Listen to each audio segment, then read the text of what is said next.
오늘 함께 읽을 하나님의 말씀은 구약 성경 사사기 제1장. 제가 가진 성경은 구약 성경 360페이지입니다.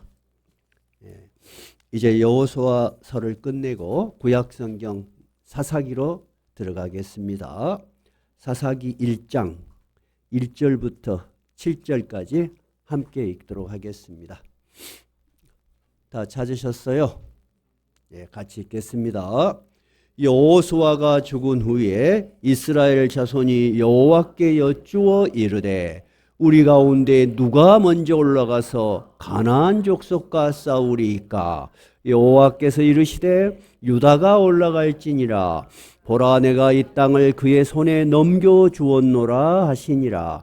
유다가 그의 형제 시몬에게 이르되 내가 제비 뽑아 얻은 땅에 나와 함께 올라가서 가나안 족속과 싸우자. 그리하면 나도 네가 제비 뽑아 얻은 땅에 함께 가리라 하니 이에 시몬이 그와 함께 가니라. 유다가 올라가매 여호와께서 가나안 족속과 브리스 족속을 그들의 손에 넘겨 주시니 그들이 베색에서 10,000명을 죽이고 또 베석에서 아도니 베색을 만나 그와 싸워서 가나안 족속과 브리스 족속을 죽이니 아도니 베석이 도망하는지라.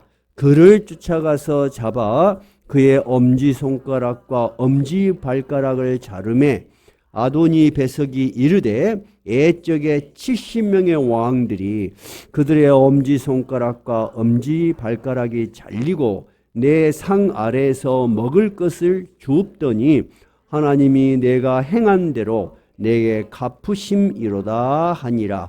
무리가 그를 끌고 예루살렘에 이르렀더니 거기서 죽었더라. 아멘. 본문 1장 1절은 어떻게 시작하고 있습니까? 여호수아가 죽은 후에 라는 말로 시작하고 있습니다. 즉 이 말은 이제 여호수아 시대가 끝나고 새로운 시대가 열렸다는 것입니다. 이 새로운 시대가 굳이 이름을 붙이자면 어떤 시대일까요? 사사시대입니다. 그래서 우리가 오늘 읽은 성경의 헤드라인이 뭐라고 돼 있어요? 사사기로 돼 있어요.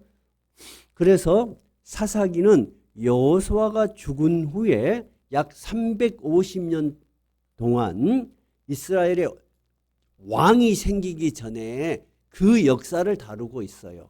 근데 꼭 이런 표현, 누가 죽은 후에 라고 시작하는 표현이 또 어디가 있냐면요. 우리 사사기 앞에 바로 어떤 성경을 우리가 강의 설교했죠?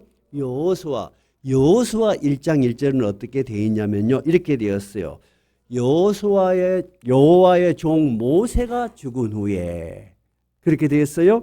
여호와께서 모세의 수종자 여호수아에게 말씀하여 이르시되, 그러니까 여호수아서는 누가 죽은 이후의 세대예요? 모세가 죽은 후에. 그래서 구약의 성경의 어떤 기록들은 어떤 사람이 죽음과 함께 새로운 시대가 열렸다는 거야. 그렇게 성경에 누가 죽은 후에라고 인물이 딱 거론되는 두 사람은 굉장히 성경의 비중이 큰 사람들이에요. 그러니까 모세 시대가 있었고 여호수아 시대가 있었고 지금 사사 시대로 넘어간 거예요. 이제 성경을 어느 정도 이해를 하셔야 돼요. 우리의 믿음과 우리의 신앙의 근거는 우리가 생각하거나 또는 어떤 목사님이 좋은 말을 하는 것이 아닙니다. 우리의 신앙의 근거는 다 어디에 있는 거예요? 성경에 있는 거예요. 그래서 가능하면 여러분이 성경을 잘 이해하는 것이 여러분의 신앙에 큰 도움이 되는 거예요. 그런데 방금 제가 말씀드린 것처럼 여호수아는 모세가 죽은 후에 그렇게 이야기했고 사사시대는 여호수아가 죽은 후에 표현 방법은 똑같은데 차이점이 하나가 있어요. 어떤 차이점이 있냐면 모세가 죽은 후에 후계자는 누구였어요? 여호수아였어요. 여호수아는 누가 지정했어요? 하나님께서 직접 여호수아를 지목해요. 그리고 모세에게 이 여호수아를 세워서 너의 사명을 잊게 하라 하고 후계자를 지명하시고 또 모세가 하나님의 명령에 의해서 안수식을 해요. 나의 모든 권한과 권위가 여호수아에게 갔다는 거예요. 근데 오늘 사사기 1장에는 어떤 사람이 거명된 사람이 있어요? 없어요. 그것이 차이점이야. 그러면 어떻게 해서 이런 차이점이 생겼을까? 잘 봐봐요. 모세는 이스라엘 백성을 어디에서 인도하여 냈어요? 애굽, 지금의 이집트 왕국에서 인도하여 낸 아주 혁혁한 역사적 인물이에요. 그러면 여호수아는 어떤 사명을 받았어요? 이 12지파를 이끌고 어디로 들어가요? 가나안 땅에 들어가서 가나안을 다 정복을 해서 땅을 다 분배를 했어요. 누구에게 분배를 했어요? 12지파에게. 방법은 어떻게 분배를 했어요? 제비를 뽑아서. 근데 땅을 다 분배를 했을 때 그 땅 안에는 그 가나안에 살던 원주민들, 그 당시에 거기에 살던 부족들이 남아 있었어요? 남아 있지 않았어요? 많이 남아 있었어요. 그런데도 하나님께서는 제비를 뽑아서 여호수아에게 이 땅을 분배해라고 하는 거예요. 그래서 분배를 다 받았어, 12지파가. 그런데 하나님이 12지파에게 명령을 내리셔. 너희들이 땅을 분배받았다. 이제 너희들의 땅이다 그거야. 그럼 거기에 있는 그 부족들은 어떻게 해라? 내쫓아라. 자기들에게 그 사명을 준 거예요. 자, 그러니까 사사시대부터는 한 사람의 지도자가 전체를 이끌지 않고 각 부족들이 12지파가 각각 자기들이 그 역사적 시간 속에서 했던 일들에 대한 기록이에요. 그것이 사사시대가 열린 거예요. 이제 이 사사시대 전체적인 배경을 알겠죠? 그런데 오늘 본문으로 넘어가 봐요. 오늘 본문에 보니까 사사기 뭐라고 시작했냐면, 자, 이제 특별한 지도자가 한 명 있어요, 없어? 없어. 없는데 자기들이 당장 직면한 문제는 뭐예요? 모든 그 안에 살던 그 부족들, 그 가나안 부족들이에요. 가나안 부족들이 그 땅에 머물러 있어. 그러면 각 부족들이 그들을 물리치려면 뭐를 해야 돼요? 전쟁을 해야 돼. 여러분, 전쟁이 쉬운 일이 어려운 일이요? 어려운 일이요. 지금 세계 최대 강대국이 여러 가지 뉴스에 전쟁이 지금 일어나고 있어. 쉽지 않아요. 이란이라는 나라가 금방 정복될 것 같은데 그렇지 않아. 강력한 무기가 있고 나라를 지키는 입장에서는 유리한 거야. 들어간다는 것이 더 어려운 거죠. 그래서 1장에 보니까 어떤 기도가 나오냐. 1장 한번 읽어봐요. 여호수아가 죽은 후에 이스라엘 자손이 여호와께 여쭈어 이르되 우리 가운데서 누가 먼저 올라가 가나안 족속과 싸우리까. 자, 이게 뭐냐면 이제 특별한 지도자가 없어. 근데 각 부족마다 전쟁을 해야 될 당면성이 있는 거야. 근데 누가 먼저 이 일을 시작해야 될지 자기들도 결정이 안 되는 거야. 이제 유일한 지도자가 있어서 전부 지파들을 연합해서 이번에는 어디를 공략하자 하면 쉬울 건데 각각 자기들에게 역사적 짐이 맡겨진 거예요. 그래서 이들이 하나님께 여쭙는 거야. 그러니까 누가 올라가라? 유다 지파가 올라가라. 그러면 12지파 중에 누가 선택이 된 거야? 근데 자, 이 재밌는 장면이 하나 있어요. 그들이 여호와께 여쭈어 이르되 누가 우리 가운데서 먼저 올라가리까? 그랬더니 여호와께서 이르시되 유다가 올라가라. 그랬다는 거예요. 잘 들어봐요. 저는 어렸을 때 이런 말들이 굉장히 궁금했어요. 자, 모세 시대에는 하나님께서 모세에게 직접 말씀하시는 일이 있었어요, 없었어요? 있었어요. 특히 하나님이 약속을 했어. 내가 너와 만나서 이스라엘 백성에게 할 명령을 너에게 말해주리라. 모세가 어디로 들어가서 하나님과 만났어요? 지성소. 여호수아 시대에도 여호수아에게 직접 말하는 장면이 있어. 근데 이 지금 사사기에서는 특별한 지도자가 없어. 그러면 어떻게 이들이 하나님께서 그렇게 말씀하신 것을 들었을까 하는 거예요.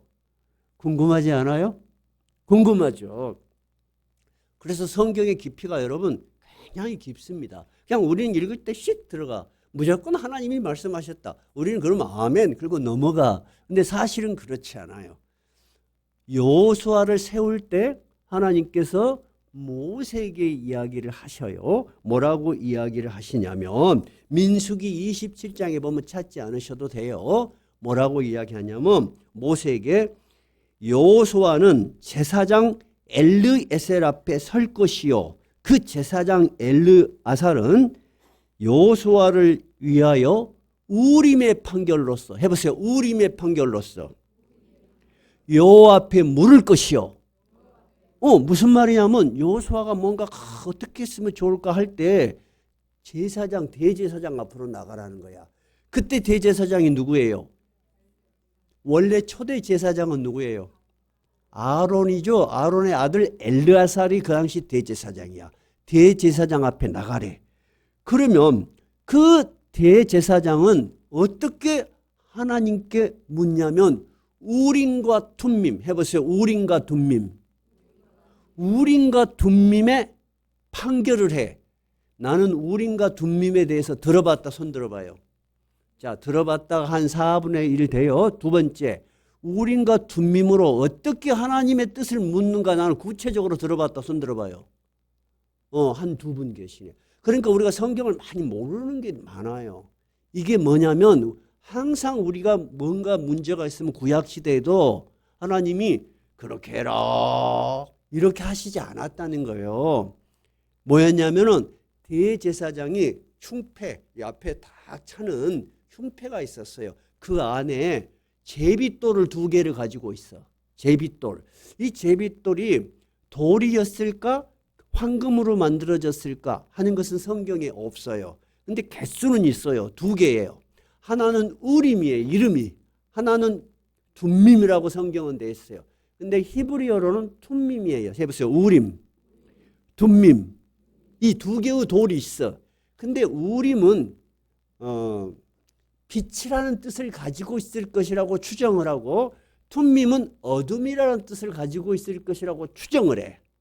그래가지고 하나님께 묻는 거, 여호와 하나님 이번 전쟁을 가야 할까요? 가지 말아야 할까요?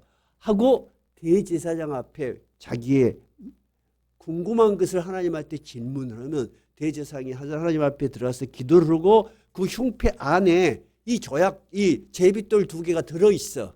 그거를 찾아 갖고 탁 끄집어냈어. 근데 그것이 우림이었어. 그러면 뭐야? 해라는 거야. 예스. 툼밈은 하지 마라고 하는 거야. 그런 의사결정에 어떤 시스템이 있었다는 것을 여러분이 이해를 하면 성경 이해가 훨씬 넓어져요. 이해가 되시죠? 그렇게 해서 12지파 중에 한 지파가 뽑힌 거야. 누구야? 유다 지파야. 그럼 우리가 추정을 할 때 어떻게 했을까요? 어떤 지파가 갔으면 좋을까요? 했겠죠. 그죠? 그래가지고 유다 지파를 이번에 보낼까요? 하고 탁 했더니 유다 지파가 우림이 나온 거야. 우리가 그렇게 추정할 수 있어요. 이제 여기까지는 성경 이해가 되셨어요. 그런데 이 유다 지파는 인구가 많았어요. 근데 그 바로 인접한 그 지역에 누가 살고 있었냐면은 어떤 지파가 또 읽어보니까 오늘 나와요. 시므온에게 이르되, 이럴 때 이것은 구체적인 사람의 이름이 아니고 지파의 이름이에요. 유다나 시므온은 다 누구의 아들들이야? 야곱의 아들들이야. 이 당시로부터 약 300~400년 전 사람들이야. 그러니까 지파를 이야기하는 거예요. 근데 그 유다 지파가 혼자 가기가 좀 마음에 좀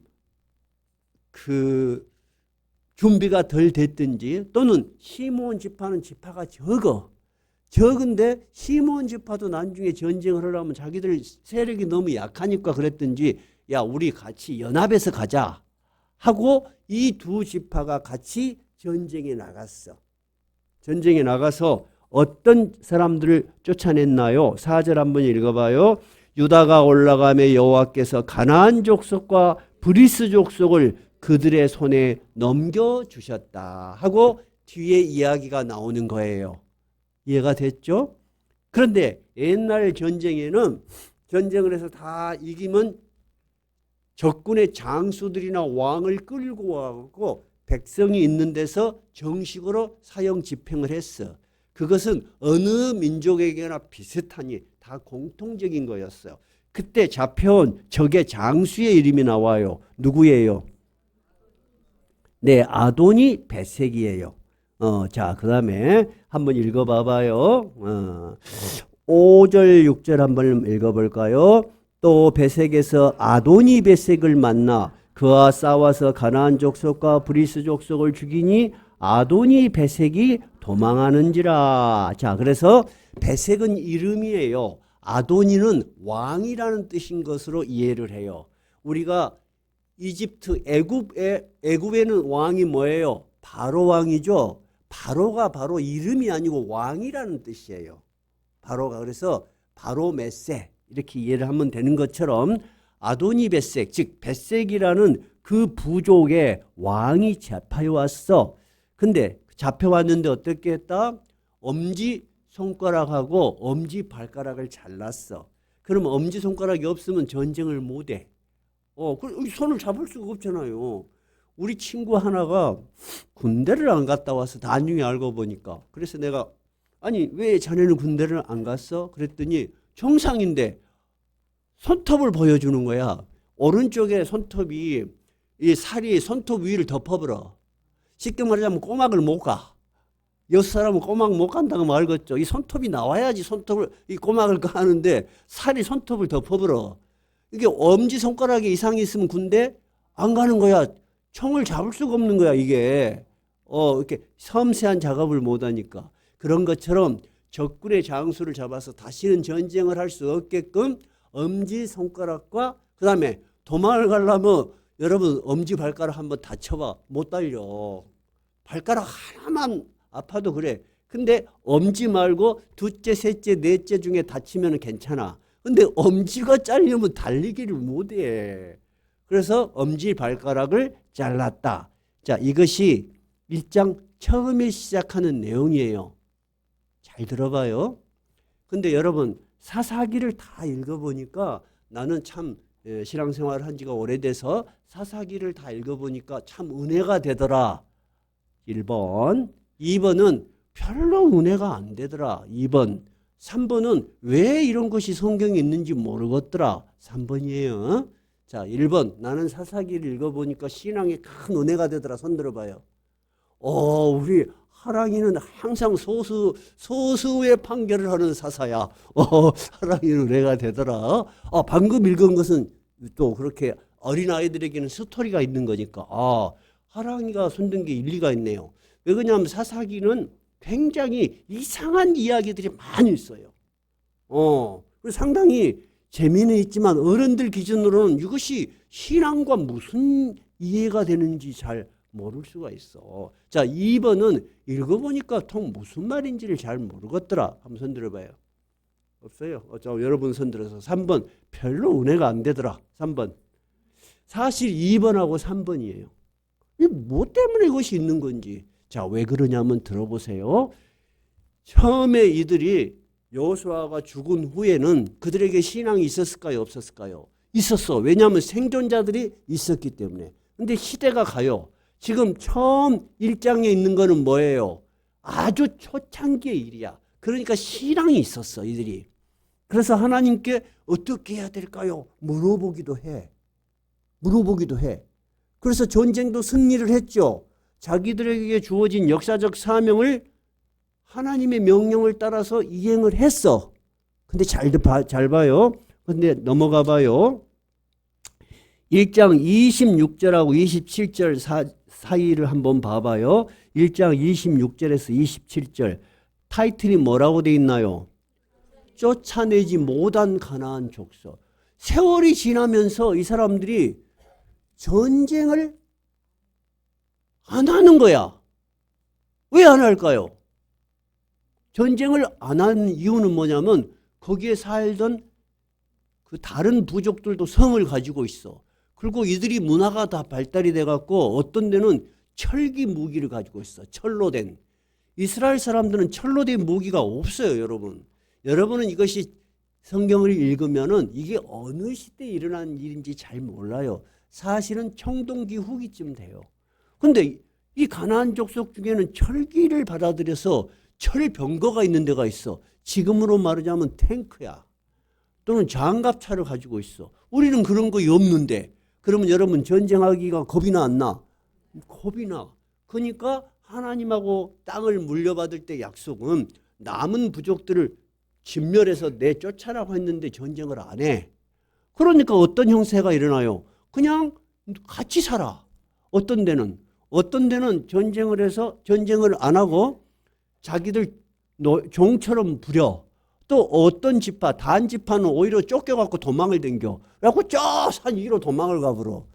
엉망쟁창이 돼버려. 자, 시간이 지나가니까 하나님에 대한 신앙, 우리가 처음에 뜨거운 신앙의 경험이 있던 우리 아버지 세대들의 신앙이 자손들에게 그대로 물려지겠어요? 흐려지겠어요? 흐려지면서 일어난 일이 사사기의 일이야.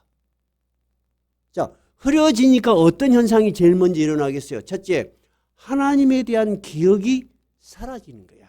희미해지는 거야. 들었기는 들었는데 자기가 살아가는데 힘이 된다 안 된다? 안 돼. 자기가 살아가는 삶의 방향에 도움이 된다 안 돼? 안 돼. 그런데 주변에는 다른 이방의 신들이 많이 있어. 근데 그 이방 신들은 눈에 보여. 그리고 그럴듯해. 그리고 재밌어. 그러니까 하나님을 섬기는 것 대신 어디로 넘어가? 이방의 신들을 섬기기 시작하고 관심을 갖기 시작해. 그러면 점점 그 이스라엘의 지파들이 어느 쪽으로 기울어질까요? 하나님께서 바라시는 거룩한 하나님의 백성으로 남기가 쉬울까요? 세상의 문화에 휩쓸려가기 쉬울까요? 세상의 문화에 휩쓸려가. 세상의 문화에 휩쓸려가니까 타락하기 시작해. 그래서 우리가 상상할 수 없는 타락한 모습이 사사기에 나와요.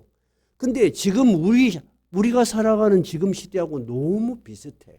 그래서 사사기를 읽어보면은 웅장하고 신앙의 막 굉장히 높은 측면을 우리가 보는 게 아니고 너무 타락한 모습. 그래서 성적으로 타락하고 그리고 자기 지파들끼리 싸워. 내전이 일어나갖고 막 진멸을 해 죽여 막 서로.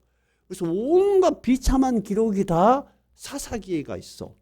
그래서 사사기에는 지금 우리가 아침마다 뉴스를 탁 틀면은 이상한 뉴스 안 나와. 나오지. 벨로면 사건 소식을 알려드리겠습니다. 그거하고 똑같아. 그래서 사사기는 현대에 우리가 사는 타락한 그 모습을 그대로 재현한 것이다. 그렇게 이해를 하고 사사기를 읽어야 돼. 그러면 여러분 그런 세상이 고통스럽지 않아. 고통스러워. 오히려 그 부족들을 정벌했던 이스라엘 사람들이 그들에게 고통을 당하고 쫓겨다니고 그들 밑에서 압제를 당해. 너무너무 고생하니까 이제 뭔 생각이 나? 자기 조상들한테 들었던 하나님에 대한 생각이 나. 아, 우리가 저 애굽에서부터 건너오고 하나님께서 능력을 베풀었다는데 그 하나님 우리 좀 도와주십시오. 그 하나님이 있기는 있는 것입니까? 하고 막 기도를 해. 근데 하나님은 이스라엘 백성이 여전히 하나님이 약속하신 자기의 백성이야. 그러니까 괘씸하고 정말로 내버려 두고 싶지만 하나님은 사랑의 하나님이라 그럴 수가 없어. 그래서 이들을 구해내시기 위해서 특별한 사람들이라는 게 뭐냐면 일반적인 사람들인데 하나님이 능력을 주셔. 그래서 그들이 뽑혀서 그 시대에 이스라엘 백성을 구해내. 그것이 사사예요. 이해가 됐어요? 그래서 사사라는 뜻은 재판장이라는 뜻이에요. 해보세요. 재판장. 재판장이라는 뜻이고 두 번째는 성경에 나타나는 사사는 이들을 군사적으로 즉 전쟁을 통해서 구해내는 군사적 지도자들이에요. 그러니까 재판장의 역할도 하고 군사적 지도자의 역할을 하는 지도자들을 사사라고 한다. 자, 잘 들어봐요. 그런데 이 사사는 이스라엘 전체를 다스릴까요? 각 부족의 사사일까요? 네, 각 부족들의 일어난 문제를 다루는 거야. 그래서 부족들에 대한 사사야. 전체를 다루는 사사는 아니에요. 그래서 사사가 한 명이 아니에요. 사사기에 나타나는 총 사사는 몇 명이냐면은 12명이야. 신약시대 제자가 몇 명이요? 그렇게 기억하기 좋겠네. 12명이야. 그 중에서 스토리가 있는 사사는 절반 6명이야.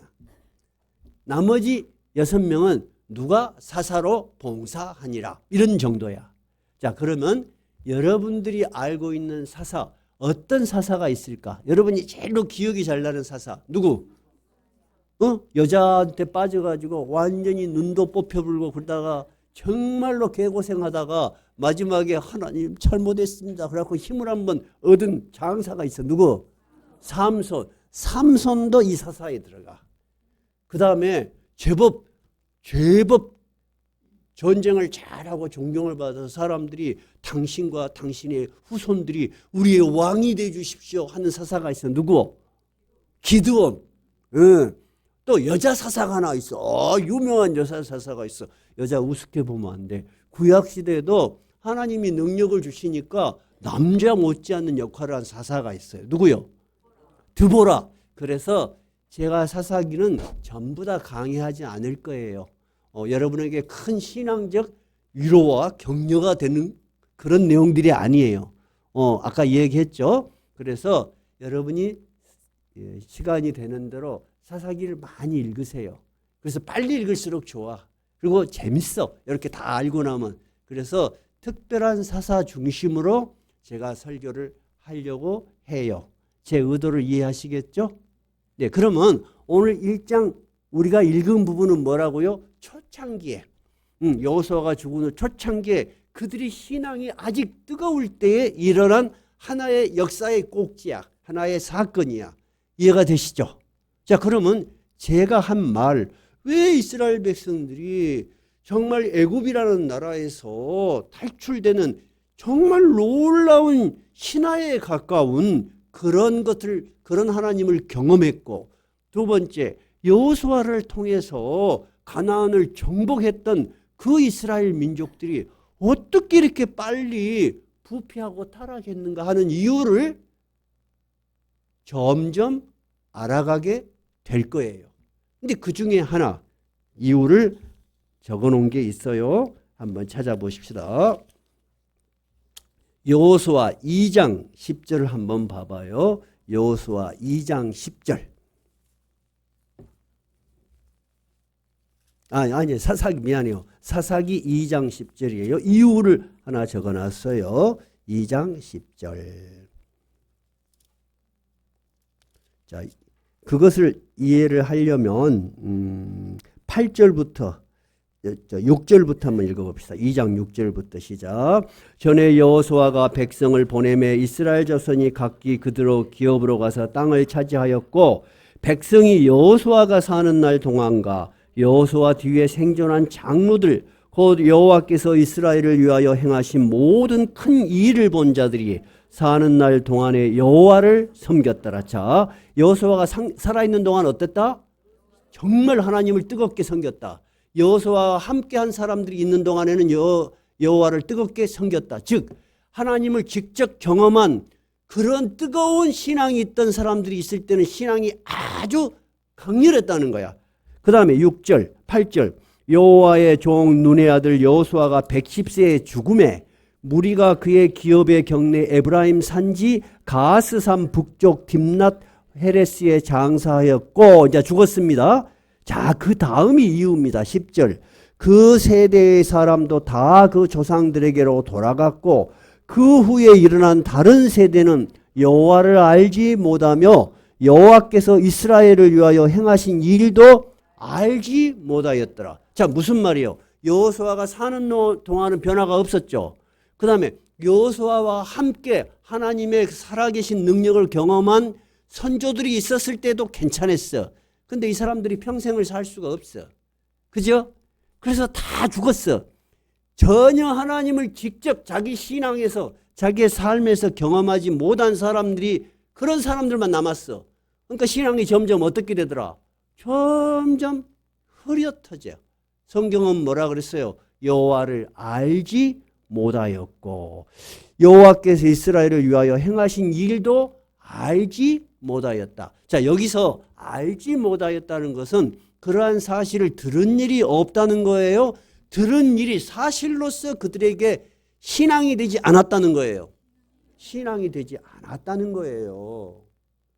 제가 목회를 하면서 느끼는 것은 우리 교회에 계신 성도들은 정말로 인생의 구비구비를 겪으면서 정말 살아있는 신앙, 경험된 신앙을 가진 분들이 많아. 그래서 굉장히 목사로서 고맙고 든든하고 존경이 돼요. 그죠? 근데 새로 오신 분들이 있어. 새로 오신 분들이 목사님의 설교나 또는 성경을 읽으면서도 신앙이 들어오겠지만 이분들의 모습 또 이분들이 자기들을 대하는 태도, 열정 이런 걸 보면서도 신앙에 도움이 되겠죠.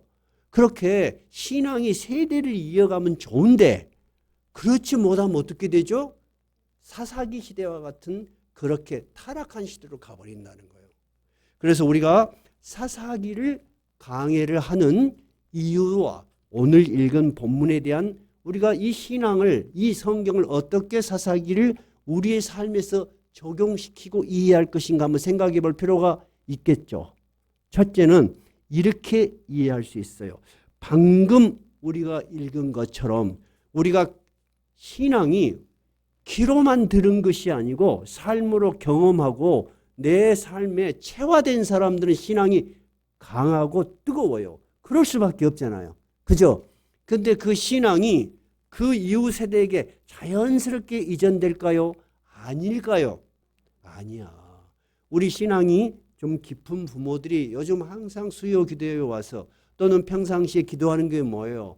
우리 신앙을 우리 어린 자녀들에게 어린 시절에는 잘 가르쳤는데 그들이 객지에 가서 대학 생활을 하고 취업을 하고 나가서 사는데 가서 보니까 뜨겁게 신앙생활을 하고 있더라. 두 번째, 그렇게 안 하고 있더라. 세 번째, 그렇게 안 하는 정도는 좋은데 아주 안 하려고 마음을 먹고 있더라. 세 번, 1, 2, 3이에요. 1번은 잘하고 있더라. 1번. 2번은 잘하는 것 같지가 않더라. 2번. 3번은 아예 담 쌓고 있더라. 3번이에요. 자, 1번 한번 손 들어봐요. 1번. 그럼 몇 분 계시네. 2번. 2번도 봐. 절반 됐어. 3번. 3번.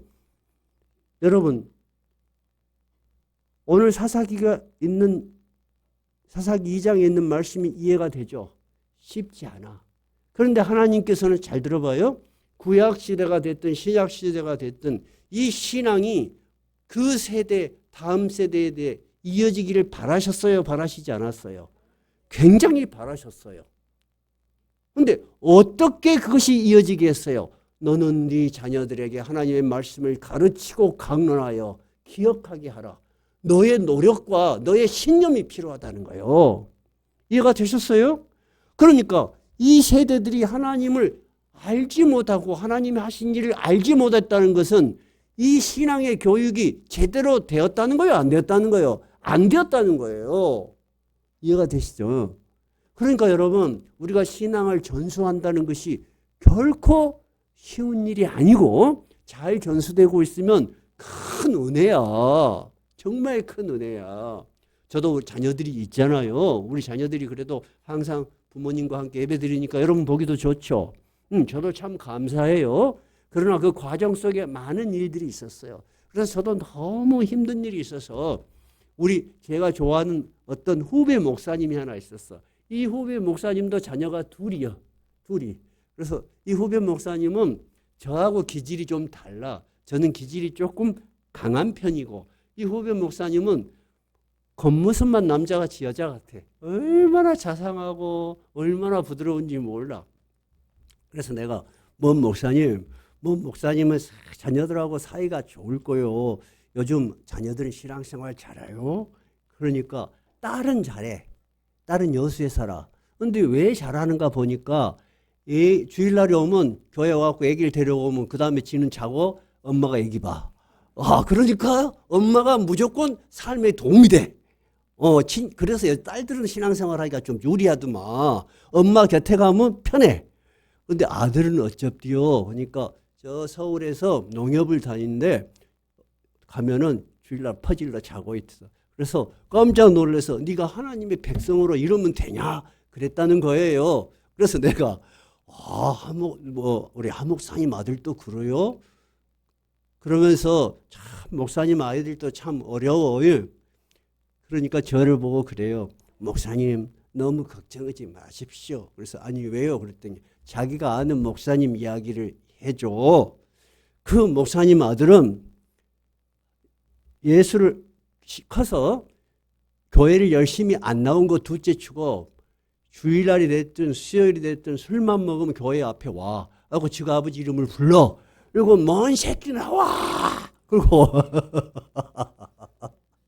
그러니 그 아버지가 얼마나 힘들겠어. 그래서 그 아들은 어떻게 됐답니까? 그러니까 신학교 가고 목사 됐답니다. 그러니까 그 부담이 있는 것 같아.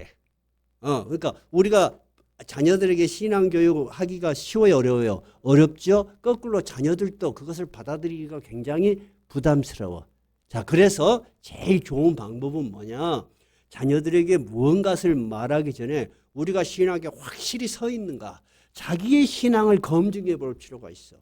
나는 이제 이 나이 돼서 진짜 예수 믿는 거, 하나님 믿는 거, 복된 거라는 거 나는 확신을 가져요.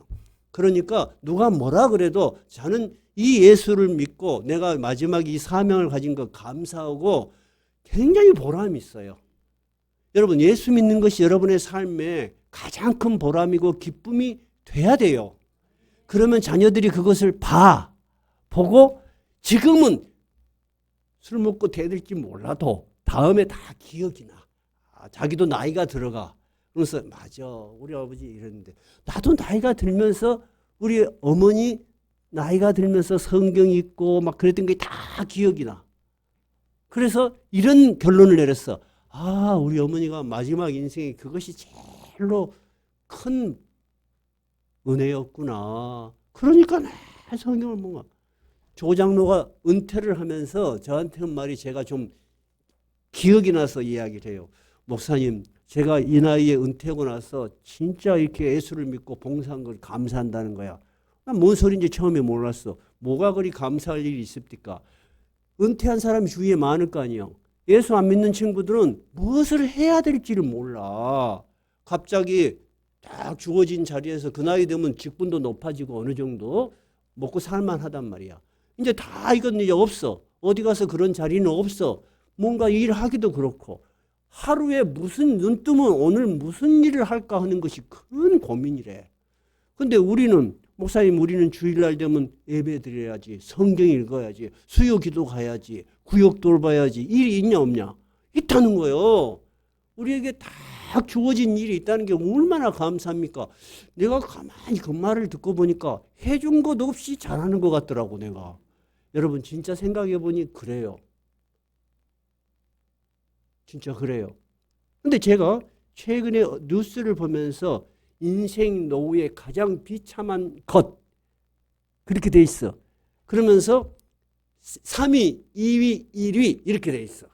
3위, 2위, 1위. 3위가 뭘 것 같아요? 가장 비참한 것. 돈이 없는 것. 2위 건강을 잃는 것. 힘들지. 1위 내가 아무 쓸모가 없다는 거. 내 인생이 쓸모가 없었다는 거. 근데 우리는 어때요? 이제 하나님 나라로 들어가기 위해서 그 긴 인생을 참고 온 거야. 우리는 마지막 인생에 이제 라인이 남아있는 거야. 여러분, 기분이 좋아, 안 좋아? 좋지. 지금까지는 허덕허덕 이까지 왔지만 이제 결승선을 쫙 들어가는 거야. 내가 그래서 이야기하잖아요. 칠순 잔치 때 다 웃고 사진 찍었다니까 이것이 영정사진이다. 애들이 해줬어요. 나는 그 웃는 모습으로 마지막 기억하고 하나님 나라에 들어가고 싶어. 여러분 우리가 사는 모습이라는 것이 나만 사는 것이 아니단 말이야. 이 신앙이 다음 세대로 이어지는 것을 하나님은 축복이라고 하셨어. 첫 번째 우리가 신앙의 확신과 기쁨을 갖자 하는 것이 중요해요. 부모가 기뻐하고 감사하지도 않으면서 네 교회 좀 나가자. 그러면 누가 따라갈 거예요? 교회 갔다 오니까 너무 좋더라. 그리고 막 그런 말이 자기도 모르게 나오면 어때? 자녀들이 교회 다니면 좋은가 보다 하는 생각을 갖게 돼. 그래서 엄마 말은 안 들을지 모르지만 객지에 나가서 교회 다닐 수도 있는 거야. 두 번째는 하나님께서 구약 성경에 말씀하신 것처럼 너의 자녀들에게 가르쳐라. 앉아 있을 때나 서 있을 때나 가르쳐라. 구약 시대는 그렇게 했어요. 신약 시대는 예수님이 마지막 제자들에게 사명을 주셨어요. 너희는 모든 민족으로 가서 제자를 삼아 아버지와 아들과 성령의 이름으로 세례를 주고 내가 너희에게 분부한 모든 것을 가르쳐 지키게 하라. 그러면 여러분 하나님의 말씀을 듣고 배울 수 있는 가장 좋은 곳이 어디요? 교회야. 그래서 여러분 교회를 소중하게 생각해야 돼. 이것은 신앙의 공동체일 뿐만 아니라 우리 자녀들이 우리의 신앙을 이어받을 수 있는 신앙의 훈련장이야. 이해가 되셨죠? 그래서 자녀들과 함께 예배 드리는 부모가 제일로 지금 순간에는 복된 삶이야. 그러면 우리 중에는 지금 누가 제일로 복된 예배를 드리고 있어? 최지연 집사님 동혁이랑 같이 예배 드리고 있잖아. 진짜로 복된. 그 다음에 나도 여러분 이런 모습까지 오는데 쉽지 않았어. 근데 나는 이 모습의 끝을 알기 때문에 절대 흔들리지 않았어. 같이 가야 된다. 여러분 신앙도 동일한 메시지를 들어야 돼. 그래야지 동일한 사고를 할 수가 있어. 전혀 다른 메시지를 하면 안 돼. 지금 우리 교회에 있다가 제가 소개를 해서 이제 다른 지역으로 가면 교회를 소개를 해서 신앙생활이 계속 되도록 해주는 게 좋지 않겠어요. 그래서 제가 가보지는 못하지만 동일한 신학교를 나온 교회를 소개를 해줘. 그럼 가서 들어보면 너무 메시지가 다르다는 거야. 또 다른 데를 가면 이상하다는 거야. 동일하지가 않으니까 뭐라고 저도 말하기가 힘들어요. 누구는 옳고 그르고의 문제가 아니야.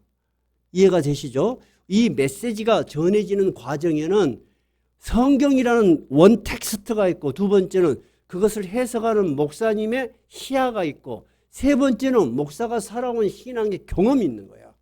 그러니까 똑같을 수가 없는 거야 이게. 이해가 되셨죠? 그래서 오늘 여러분 우리가 사사기를 보면서 배울 수 있는 것은 재미있는 이야기도 있지만 하나님을 떠나면 그 민족이 어떻게 되는지 그 지파가 어떻게 되는지 어떤 불행한 일이 생기는지를 우리는 살펴볼 것입니다. 그런 메시지들이 여러분에게 참 신앙에 다시 한번 신앙의 소중함을 돌아보는 계기가 되었기를 바랍니다. 자, 우리가 오늘 말씀을 마칩시다. 우리가 이렇게 사사기를 보면서 우리뿐만 아니라 우리의 자녀들에게 신앙이 전수되기를 바라는 이유가 있어야 돼요. 왜 그러죠? 사사시대처럼 이 세대는 너무 악합니다. 우리가 이 신앙의 공동체 속에서 오랫동안 살아왔기 때문에 그렇지 여러분. 여러분이 교회를 떠나서 생업의 전선으로 가보세요. 얼마나 치열하고 얼마나 비열하고 얼마나 더티한지 모릅니다. 여러분. 뉴스를만 틀어도 전혀 너무너무 속이 상하니까 잠가버려. 닫아버려. 더 이상 보기에 비리와 부정이 넘쳐나는 세상이요. 그 속에서 나 혼자 깨끗하게 살기 쉬워요? 매우 어려워요, 여러분. 그나마 우리가 교회라는 공동체 속에서 영혼이 정화되는 거야. 그래 하고 정화되고 새롭게 하나님 말씀으로 소생이 되는 거야. 그럴 뿐이지 우리가 다시 사회로 가면 쉽지 않아요. 이 세상 속에서 여러분 우리가 추구하는 정말 순수한 행복을 추구하고 살기 쉽지 않기 때문입니다. 그러면 우리가 진정으로 행복할 수 있는 그 길은 어떤 길이라고 우리는 확신할 수 있어요? 하나님을 섬기며 하나님이 우리에게 주신 그 명령을 따라 사는 것이 가장 복된 길입니다. 가장 복된 길이고 가장 편안한 길이야. 저는 제 인생을 여기까지 살면서 이제 확신을 했어요. 나는 이 복음을 전해도 내 마음속에 허전함이 없어. 정말 이것이 맞다고 나는 생각을 해요. 또 그것이 진리이기 때문이다. 한번 따라해 보세요. 하나님은 우리에게 평안을 주시고 번영을 주시는 전능자이시다. 그분은 전능자셔. 우리가 알 수 없는 방식으로 우리를 이끌 수 있는 힘이 있어요. 두 번째 따라합시다. 그는 약속을 반드시 지키시는 신실한 하나님이시다. 여러분, 그 하나님을 우리만 믿을 뿐만 아니라 우리의 자녀들도 믿는다면 얼마나 좋겠습니까? 저는 이 신앙이 저의 신앙일 뿐만 아니라 우리 교회의 신앙, 여러분의 신앙, 여러분 자녀들의 신앙이 되기를 간절히 바랍니다. 찬송가 391장입니다.